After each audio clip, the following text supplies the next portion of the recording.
이 시간에 오늘 우리에게 주시는 하나님의 말씀을 우리가 함께 보도록 하겠습니다. 오늘 우리에게 주시는 말씀은 사도행전 4장 32절에서 37절 말씀입니다. 총 6절 말씀인데요. 저와 여러분이 교독하고 마지막 절은 합독하도록 하겠습니다. 많은 신도가 다 한 마음과 한 뜻이 되어서 아무도 자기 소유를 자기 것이라고 하지 않고 모든 것을 공동으로 사용하였다. 사도들은 큰 능력으로 주 예수의 부활을 증언하였고 사람들은 모두 큰 은혜를 받았다. 그들 가운데는 가난한 사람이 한 사람도 없었다. 땅이나 집을 가진 사람들은 그것을 팔아서 그 판돈을 가져다가 사도들의 발 앞에 놓았고 사도들은 각 사람에게 필요를 따라 나누어 주었다. 키프로스 태생으로 레위 사람이요 사도들에게서 바나바 곧 위로의 아들이라는 뜻의 별명을 받은 요셉이 자기가 가지고 있는 밭을 팔아서 그 돈을 가져다가 사도들의 발 앞에 놓았다. 아멘. 한 번은 예수동행일기 수료식을 하는데 어느 한 집사님이 그런 간증을 하시더라고요. 본인이 암에 걸려서 투병을 한 적이 있었는데 수술을 받고 이후에 항암 치료하는 과정이 육신적으로 그렇게 힘이 들었는데 그런데 행복했답니다. 왜 행복했냐면 암이라는 진단을 받으니까 가족들이 그 일로 하나가 되더래요. 만나기만 하면 사랑해 고백하고 그리고 또 교우들 중에서도 그렇게 기도로 돕더랍니다. 그래서 암투병하는 일은 정말 고되지만 그러나 마음은 너무 행복한 기간을 보내셨다는 거예요. 그렇게 암도 결국 잘 이겨내셨어요. 그런데 몸은 회복이 되었는데 최근에 본인이 암보다 더 큰 고통을 경험하고 있다고 하시더라고요. 무슨 고통인가? 관계 고통이라고 하셨어요. 관계 고통. 가까이 지내던 한 사람과의 관계가 틀어졌는데 그 고통이 밤잠을 이루지 못하는 고통이라는 거예요. 암은 진단도 받고 수술도 할 수 있고 먹을 약도 있는데 사람과 관계가 틀어졌더니 그렇게 분하고 밉고 생각만 하면 속이 그렇게 썩는 것 같고 그러면서 그 집사님이 암보다 무서운 것이 관계 문제였습니다. 그런 고백을 하시더라고요. 여러분, 우리가 살면서 겪는 문제들 가운데 참 우리를 힘들게 하고 어렵게 하는 문제가요, 관계가 틀어진 것입니다.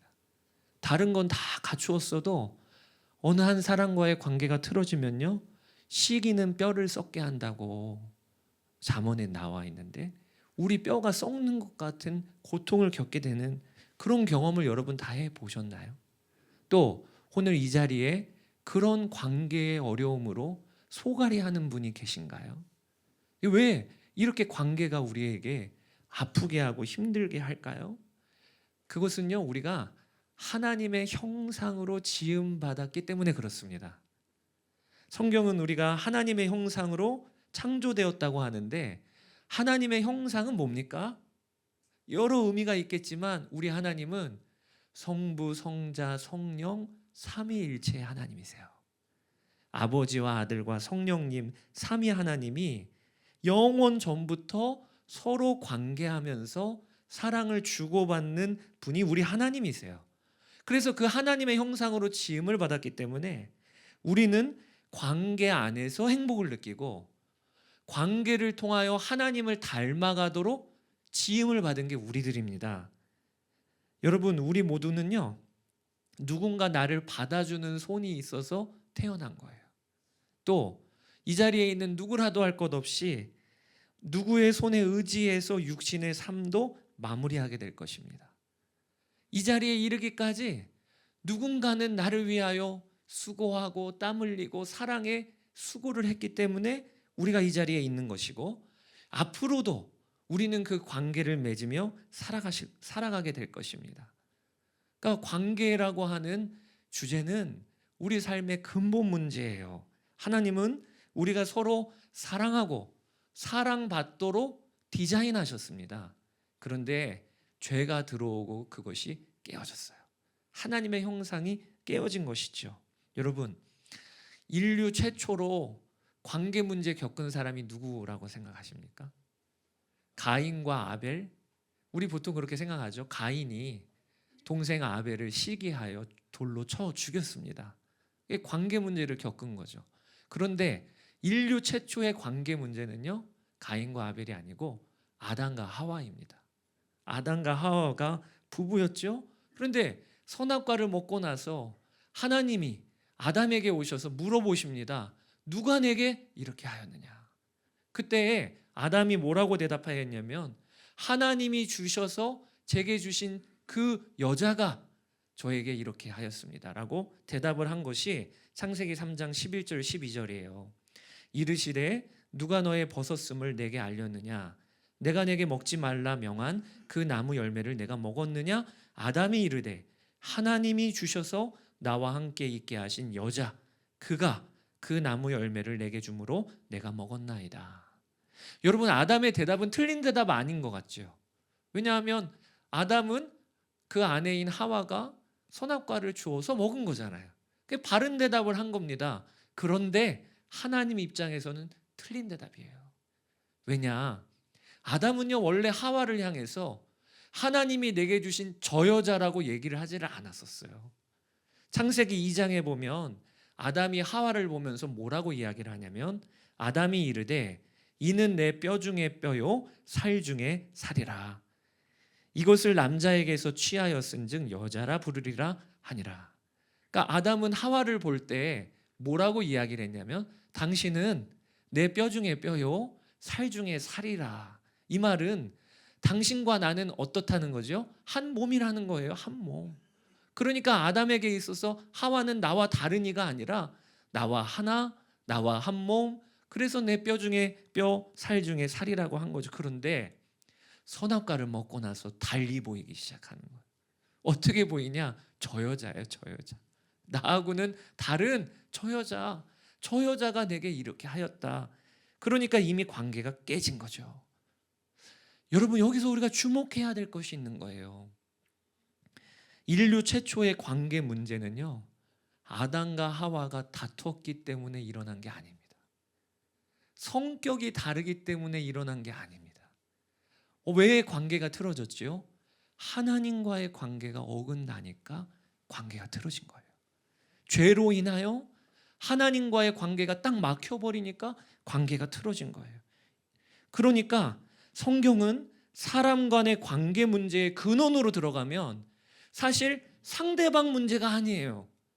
나의 문제가 아니에요. 근원은 뭐와의 문제냐면 하나님과 나와의 관계 문제라는 겁니다. 그러니까 관계를 푸는 열쇠도요, 관계 회복의 가장 핵심도요, 죄의 문제가 해결돼야 되는 겁니다. 하나님과의 관계가 열려야 하는 것입니다.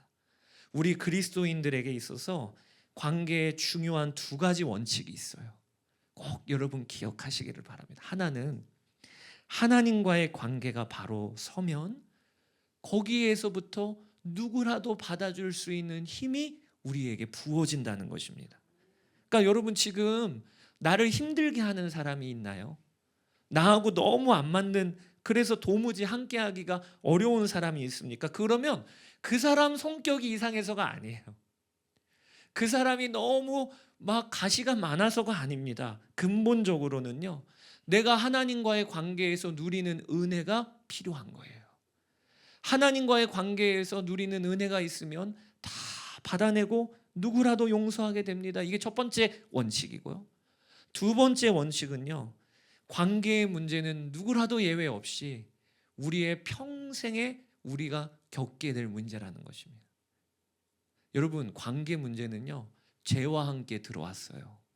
그런데 우리 죄는 예수님을 믿어도 육신에 담고 있는 죄성은 없어지지 않습니다. 그래서 죄의 문제는 해결을 함을 받았지만 우리가 하나님 나라 갈 때까지는, 또 영광스러운 몸으로 부활할 때까지는 늘 예수 믿는 우리의 삶에도 죄와 싸우는 삶이 필요한 것처럼 관계 문제도 똑같아요. 이 세상에 관계 문제가 없는 사람은 없음을 알아야 합니다. 다 좋아 보이고 주위에 돕는 자들이 그렇게 많은 사람도 관계 문제 겪게 되어 있어요. 교회에서 정말 저 사람하고는 못 있겠다 해서 비올드 교회 오신 분 계십니까? 그러면 비올드 교회도 동일하게 그 김 집사님 계세요. 내 마음을 썩이고 소가리하게 만드는 김 집사님이 여기도 있어요. 또 직장에서 나를 괴롭히고 참 아주 어떻게 사람이 저럴까 하는 박 부장님. 그래서 직장 옮겨도요, 그 직장에 박 부장님 그대로 계십니다. 어디를 가나 관계의 문제는 동일하게 겪게 돼 있는 거예요. 그러니까 우리가 관계의 문제를 가지고 기도할 때 바르게 기도할 것이 무엇인지를 알아야 합니다. 하나님, 관계 문제 없게 해주세요. 이것은요, 저 데려가 주세요 라는 기도예요. 관계의 문제는 벗어나야 할 문제가 아니고 감당해야 될 문제입니다. 그러니까 기도를 할 때 넉넉히 감당하게 해주십시오라고 기도해야 되는 거예요. 그러면 어떻게 관계의 문제를 감당할 수 있는가? 그것이 바로 오늘 본문을 통해 우리가 붙잡기를 원하는 것입니다. 오늘 본문은 초대교회 안에 강력한 성령의 임재가 일어나고, 지난주에 우리가 보았죠. 합심하여 함께 기도하였더니 땅이 흔들리고 성령님께서 그 자리에 있는 모든 이에게 충만히 임재하셨어요. 그렇게 성령의 충만함이 일어나자, 부흥이 일어나자 성도들이 어떤 변화가 일어나냐면, 오늘 본문에 보면 한 마음과 한 뜻이 됩니다. 한 마음과 한 뜻이 됐다는 거예요. 관계에 있어서 온전히 하나 됐다는 거예요. 여러분, 이게 무슨 일이죠? 아담과 하와를 처음에 창조하셨을 때 아담이 하와를 향하여 당신은 나군요 라고 하는 이 일이 초대교회 안에 다시 벌어진 거예요. 그리고 그들이 재산을 자발적으로 팔아 공동으로 소유하기를 시작을 합니다. 32절 오늘 본문인데요, 많은 성도가 다 한 마음과 한 뜻이 되어서 아무도 자기 소유를 자기 것이라 하지 않고 모든 것을 공동으로 사용하였다. 한 마음과 한 뜻이 되니까 어떤 일이 벌어지냐면 재산을 다 나눠주는 거예요. 누가 시키지도 않았는데 자발적으로. 그래서 자신의 소유를 팔아 사도에게 가져옵니다. 그러면 사도는요, 성도들의 필요를 따라 나눠줍니다. 그러면서 교회 안에 가난한 자가 아무도 없었다는 것이 오늘의 본문이에요. 그러니까 오늘 본문은 어떤 일이 벌어진 거냐면, 죄가 들어오고 아담과 하와가 갈라선 이후에 끊임없이 사람들은 다투고 갈라서고 하나가 되지를 못했어요. 그런데 오늘 본문에 성령님이 임하시자 창조의 원형이 회복된 역사가 기록되어지고 있는 것입니다. 이것은 엄청난 기적이에요. 초대교회는 우리가 지금 사는 세상보다 훨씬 더 계층이 많았습니다. 남자와 여자가 계층이 지어져서 여자는 머릿수로 세지도 않았어요. 그리고 왕과 종이 있고요, 주인과 노예가 있는 그 세상 가운데 성령님이 임하시자 사람들이 하나가 되어지고 막힌 담이 허물어지는 이 역사가 일어났다는 거예요. 그러니까 오늘 본문을 통해서 우리가 어떻게 관계의 문제를 해결하는가, 그 근본을 배우게 되는 거예요. 여러분, 관계의 문제는요, 성령의 충만에 답이 있는 거예요. 오늘 우리의 삶에 나를 찌르는 사람이 있다. 그러면 저 사람 좀 바뀔 날 언제 올까? 그렇게 기도하지 마시고 어떻게 기도해야 되는 거죠? 주여, 성령의 충만함을 제게 주십시오. 이게 바른 기도라는 거예요. 보네포 목사님이 함께하는 삶이라는 라이프 투게더라고 하는 책을 쓰셨는데, 거기에 뭐라고 이야기하시냐면 우리의 삶은 라이프 투게더의 시간과 라이프 언론의 시간으로 이루어져 있다고 하셨어요. 그렇죠? 우리 삶은요, 함께하는 시간과 혼자 있는 시간으로 이루어져 있는 거예요. 지금 이 시간은 어떤 시간이죠? 라이프 투게더의 시간이에요. 그리고 오늘 저녁에 이제 잠자리에 들기 전에 그 시간은 어떤 시간이죠? 라이프 언론의 시간이에요. 그런데 보네포 목사님이 지적하기를 라이프 투게더의 삶은 라이프 언론의 삶이 결정한다 라고 하셨어요. 이 성경의 진리입니다. 혼자만의 시간, 라이프 언론의 시간이 자리가 잡히고 충만해지면 그대로 라이프 투게더 함께하는 삶에 영향을 줘요. 왜 그런가? 우리 그리스도인들에게 혼자 있는 시간은 어떤 시간이죠? 하나님과 독대하는 시간이에요. 혼자 있는 시간은 어떤 시간이죠? 하나님과 기도하는 시간이에요. 이 하나님과 독대하고 기도하는 시간에 충만함을 누리면, 즉 성령의 충만함과 성령의 임재 가운데 맛을 보면 그대로 함께하는 시간에 영향을 준다는 거예요. 마치 나무가 뿌리가 깊게 내리고 영양분을 흡수하는 건 눈에 보이지 않습니다. 그런데 그렇게 뿌리를 내린 나무가 아름다운 가지가 맺히고 열매가 맺히는 것과 똑같지요. 그러니까 내일부터 우리는 한 주간 직장 다닐 겁니다. 학교 다닐 겁니다. 또 가족들과 관계를 맺을 겁니다. 라이프 투게더의 삶을 살게 되지요.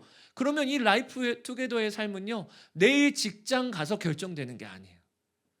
박 부장님이 오늘 기분이 좋으네.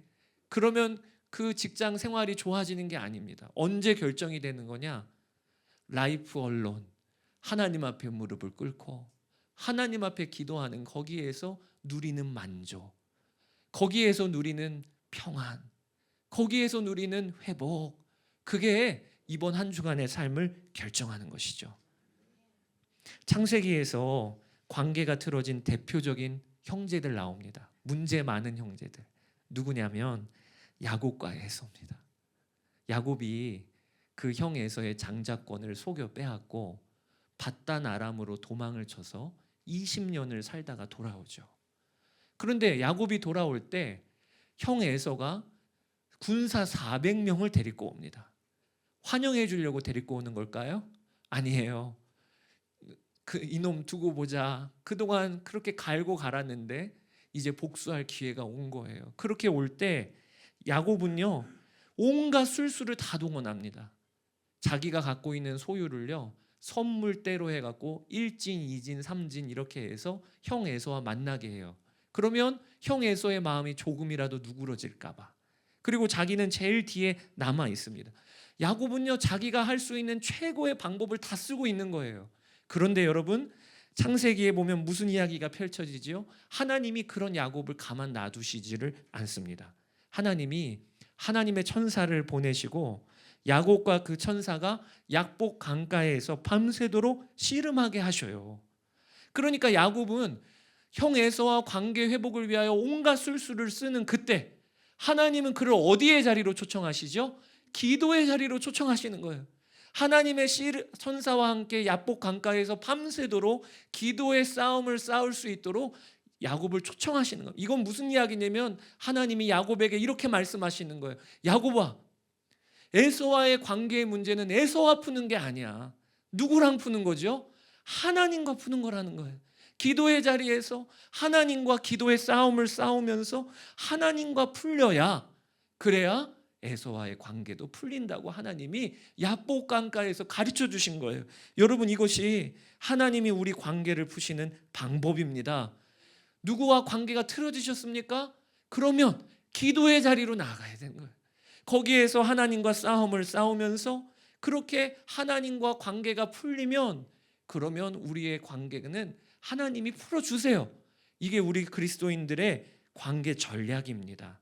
우리가 기도하기 시작하면 하나님이 사람 보는 눈을 바꾸어 주세요. 어떻게 바꾸어 주시냐면 원래 하나님께서 만드신 형상 원형대로 저는 나구나, 나와 한 가족이구나. 오늘 본문에도 성도들이 자발적으로 자신의 재산을 팔아 누구라도 가져갈 수 있도록 했습니다. 그렇게 하는 이유가 뭐지요? 어떻게 그런 일이 벌어진 거죠? 다른 성도를 볼 때 내 가족처럼 여겨진 거예요. 저는 저희 두 딸들에게 오늘 와 있는데요, 하필이면 오늘 왔어요. 그런데 저희 두 딸들에게 돈을 씁니다. 그런데 돈 쓸 때 아깝지가 않고 행복해요. 돈이 나가는데 왜 행복하죠? 저희 두 딸은 저라고 여기시니까. 그러니까 그게 행복한 거잖아요. 오늘 초대교회 성도들도 어떻게 자신의 소유를 나눌 수 있었죠? 보는 눈이 바뀐 거예요. 성령님이 임하시자 저는 내 형제예요, 내 부모예요, 내 자녀예요. 이 일이 벌어지니까, 그러니까 아낌없이 베풀 수 있는 거예요. 제가 목회를 하다 보면 정말 이해할 수 없을 정도로 저를 싫어하는 분들도 있어요.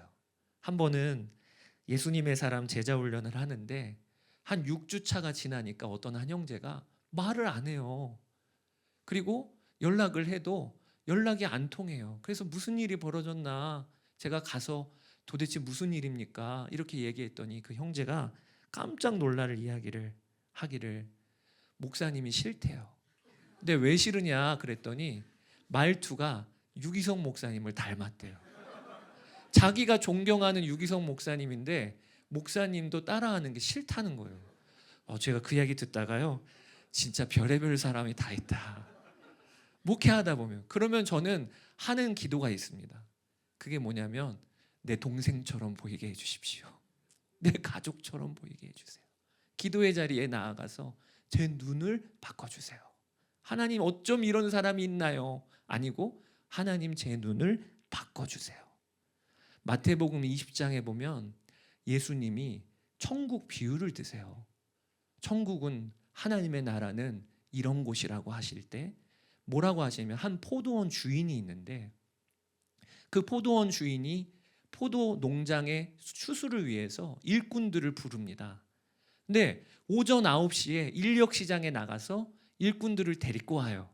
그리고 그들에게 약속을 하기를 하루 품삯인 한 데나리온을 주겠다고 약속을 하고 일꾼들이 일을 시작을 합니다. 그런데 본문에 보면 12시에 또 나가는 거예요, 주인이. 그리고 일꾼들을 데려옵니다. 그리고 오후 3시에 또 나갑니다. 인력시장에 여전히 일자리를 못 구한 이들이 있어요. 또 데리고 옵니다. 그리고 마지막으로는 오후 5시에 인력시장에 나가서 일꾼들을 또 데리고 와요. 그러면 오후 5시에 나간 일꾼들은 저녁 6시면 해가 지고 하루가 마무리가 되니까 몇 시간 일하는 거죠? 1시간 일하는 거예요. 1시간. 그런데 이제 다 일을 마치고 하루 품삯을 나눠주는 시간입니다. 오후 5시에 데리고 온 일꾼들에게 주인이 한 데나리온을 주는 거예요.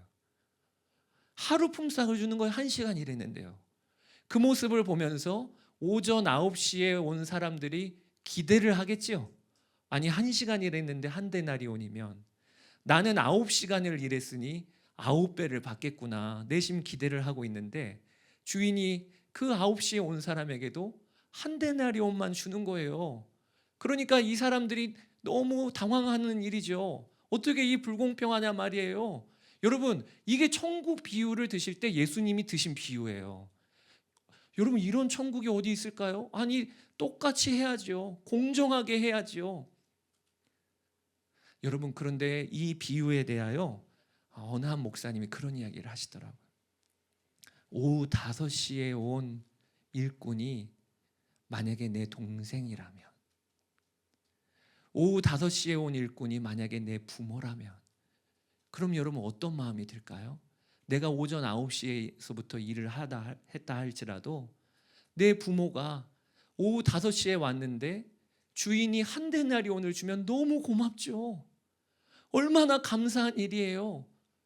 그러니까 이 비유는 어떻게 봐야 되냐면, 천국은 어떤 곳이냐? 가족이 되는 곳이 천국이라는 거예요. 오후 5시에 온 사람도 한 데나리온 받아도 내 가족이니까 그게 너무 고맙고 황송하고 기쁨이 되는 게 하나님 나라라는 거예요. 우리가 신앙생활 하다 보면 얄미운 사람이 있을 수 있습니다. 어떻게 저런 사람인데 십자가의 은혜가 나와 동일해? 어떻게 나는 교회에서 이렇게 섬기는데 내가 섬긴 거 다 준비하고 섬겨 놓으면 저 사람은 와서 열매만 따먹네. 그럴 때 얄미우시죠. 그럴 때 마음에 속이 상하시지요. 그런데 하나님은 우리를 어떻게 바꾸시냐면, 저가 내 가족처럼 보이는 거예요. 내 자녀라면요, 내가 수고하고 준비했는데 열매만 따먹어도 좋죠. 내 부모님이라면 내가 땀 흘렸는데 저분이 혜택을 누리면 그게 나에게는 복이지요. 우리의 눈을 이렇게 바꿔주신다는 거예요. 우리의 관계에 문제가 벌어졌을 그때 우리가, 하나님, 제 눈을 바꿔주십시오. 가족처럼 보이게 해주십시오. 이 역사가 초대교회 안에 일어난 역사고 오늘도 하나님은 비올드 교회 행하시는 역사입니다. 그리고 관계 문제를 가지고 기도할 때 또 우리가 기도해야 될 아주 중요한 기도 제목이 하나님, 제가 받은 은혜를 깨닫게 해주세요. 그렇게 기도해야 합니다. 오늘 본문에 보면 사도들이, 제자들이 자신의 소유까지 팔아 나눠주었던 아주 분명한 이유가 등장해요. 그것이 33절입니다. 같이 한번 말씀을 읽어볼게요. 33절. 사도들은 큰 능력으로 주 예수의 부활을 증언하였고 사람들은 모두 큰 은혜를 받았다. 이 말씀이 바로 오늘 재산을 팔고 가난한 자가 없고 이 초대교회의 역사의 비밀입니다. 제자들이, 사도들이, 모든 성도들이 큰 은혜를 받았다는 거예요. 은혜를 받으니까 자신의 소유를 파는 것이 전혀 아깝지가 않게 되는 것입니다. 여러분, 하나님의 은혜에 대하여 눈이 열리면 나누고 베푸는 일은요, 아깝지가 않습니다. 왜냐하면 하나님이 나에게 비교할 수 없는 큰 은혜 주셨기 때문에. 이게 믿어지면, 그러면 우리의 삶은 나누고 베푸는 일, 사람들을 품어주고 용서하는 일, 이 일이 되어지는 거예요. 그래서 우리에게 필요한 일은요, 사람을 품는 은혜를 주십시오. 사람이 나에게 가시같이 찌를지라도 그 사람을 능히 덮는 은혜가 나에게 부어지게 해달라고 기도하는 것이 관계의 문제의 핵심인 거예요. 제가 예수님의 사람 제자 훈련을 하고 수료식을 할 때마다 간증 중에는 참 은혜가 있는 간증들이 많은데요, 저에게 있어서 지금까지 기억이 되는 한 간증이 있습니다. 한 형제가 결혼을 앞두고 있었던 형제였는데 30이 이제 방금 넘었어요. 근데 그 형제가 자신의 가족 이야기를 하는데 어머니가 아주 어렸을 때 이 형제를 버리고 집을 나가셨답니다. 그리고 나서는 한 번 연락을 안 하셨대요. 자식을 찾지도 않으셨대요. 그래서 이 형제는 어렸을 때부터 마음에 다짐을 하기를, 부모 없이 자란, 어머니 없이 자라면서 칼을 갈기를, 나는 어머니 용서 못한다. 이렇게 마음을 품고 그렇게 자란 거예요. 그런데 친구로부터 복음을 듣고 전도를 받아서 선한목자교회에 오고 예수님의 사람 제자훈련까지 한 거죠. 근데 예수님의 사람 제자훈련을 받으면서 한 6단원 정도 지났을까? 깜짝 놀랄 일이 벌어졌어요. 30년이 넘도록 연락 한 번이 없었던 어머니에게 연락이 온 거예요. 근데 연락이 왔는데 어머니가 전화를 해서 하시는 말씀이 너무 충격적인 거예요. 돈을 좀 빌려달라. 그게 어머니의 말씀이었어요. 알고 봤더니 어머니가 당뇨 합병증으로 지금 투병 중에 계신데 누구에게도 돈을 빌릴 사람이 없고 도와줄 사람이 없으니까 물어 전화한 게 아들에게 전화한 거예요. 아, 우리 아들이 이제 30이 넘어서 직장을 다닌다는데. 그러니 이 아들 입장에서는 그게 얼마나 마음이 아플까요? 평생 전화 안 했던 어머니가 돈 빌려달라고 전화를 하니까 당장 화를 내면서 끊었대요. 다시는 전화하지 말라고.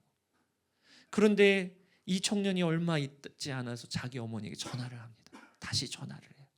왜 그런가? 이 형제가 제자훈련을 받으면서 매주 듣는 복음의 진리가 있는 거예요. 어떤 진리냐? 하나님이 나를 사랑하셔서 아들을 내어주셨다는 거예요.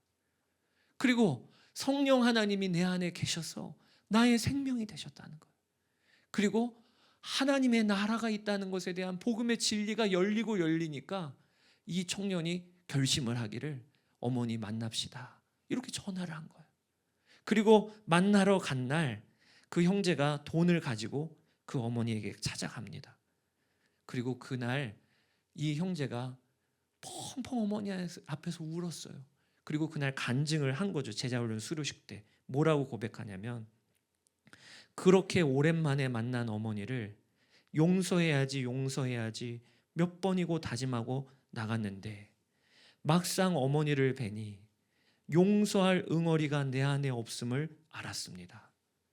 나의 어머니는 그저 작고 연약한 여인으로 내 앞에 계신 어머니가 용서할 뿐이 아니고 사랑할 뿐이라고 여겨졌습니다. 그러면서 그 형제가 간증을 하면서 눈물을 흘리더라고요. 제가 그 이야기를 듣고 있다가 야, 진짜 하나님의 은혜는 이 정도 능력이 있는 것이고 누구라도 품고 받아내고 그리고 사랑으로 세울 수 있는 게 하나님의 은혜인 거예요. 이 형제가 받은 이 은혜가 오늘 예배드리는 우리 모두가 받은 은혜입니다. 나를 우리 주 하나님께서 용서하시고 품어주셨어요. 그리고 성령님이 내 안에 지금도 살아계세요. 이 눈이 열리면요, 관계의 문제가 거기서부터 풀어지는 거죠. 우리 비올드 교회가 건물이 좋은 교회, 또 앞으로 많이 모이는 교회 아니에요. 오늘 말씀을 통해 우리가 붙잡을 일이 있어요. 비올드 교회가 관계의 담이 다 허물어지는 교회 되게 해주세요. 이게 우리의 기도 제목입니다. 그게 좋은 교회인 거예요. 어디까지 허물어지느냐? 가난한 자가 있다면 내 지갑을 찢을 정도로, 우리 중에 영적으로나 육적으로 가난한 자가 아무도 없는 거기까지, 그게 좋은 교회죠. 하나님 그런 교회로 우리를 세워주십시오. 우리가 그렇게 기도하게 되기를 원합니다. 여러분, 오늘 성찬을 받습니다. 성찬은 주 예수님과 내가 하나 되었다고 하는 우리 주님이 주시는 메시지입니다. 이거보다 생생한 경험이 어디 있을까요? 내가 주님의 몸을 먹는 거예요. 주님의 피를 마시는 거예요. 주님과 내가 하나 된 거예요. 그런데 성찬은 거기에서만 끝나지 않습니다. 이 빵이 하나인데 우리가 함께 먹잖아요. 그래서 성찬은요, 우리가 하나 되었다고 하는 것을 말씀해 주시는 것입니다. 오늘은 성찬을 받으실 때 이렇게 받으세요. 하나님, 내가 그동안 미워하고 마음에 부대끼는 그 사랑과도 사실은 하나입니다. 하나님이 창조하신 원형은 아담과 하와가 하나듯이 내가 그 사랑과 하나예요. 하나님, 제가 그 사랑과 하나임을 믿고, 그리고 하나님께서 하나 되게 하실 은혜를 주심을 믿고 성찬을 받겠습니다. 그렇게 여러분들이 오늘 성찬을 받으시게 되기를 바랍니다. 그 역사가 있기를 주님의 이름으로 축복합니다. 오늘 이 시간에 함께 찬양하기를 원하는데요, 주님 마음 내게 주소서, 주님 마음 내게 주소서. 이 가사에 보면 내게 사랑을 가르치소서, 당신의 마음으로 용서하게 하소서. 오늘 이 찬양 부르면서 하나님이 우리의 심령에 성령으로 충만케 하시고 은혜의 보자기로 우리를 쌓아 안으시게 되기를 주의 이름으로 축복합니다. 우리 함께 찬양합시다.